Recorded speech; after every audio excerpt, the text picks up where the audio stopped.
গল্পটা শুরু করবে তো? ও হ্যাঁ, আমি গল্প শুরু করছি, তুমি চোখটা বন্ধ করো। চোখ বন্ধ করো। আচ্ছা, ভালো করে সোজা হয়ে শো। হ্যাঁ, এবার আমি গল্পটা বলছি।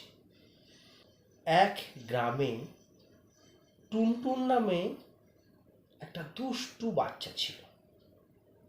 দুষ্টু ছেলে। একদিন টুনটুন মাঠে খেলতে খেলতে হঠাৎ এক অদ্ভুত গাছ দেখতে পেল। গাছের পাতা সোনালি রঙের। টুনটুন ভাবতে লাগলো, আরে এই গাছটা এত ঝকঝকে কেন? কারণ আমি সোনালী গাছ।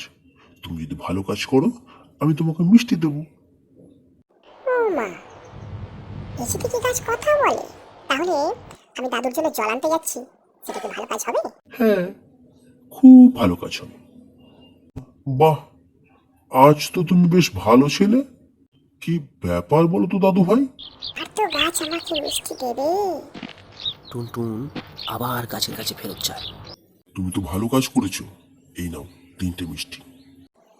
ও, সত্যি দিল? পরের দিন টুনটুন দেখলো প্রকাণ্ড রোদে এক পুরো মানুষ পুড়ে যাচ্ছে। টুনটুন আবার গাছের কাছে ফিরে গেল।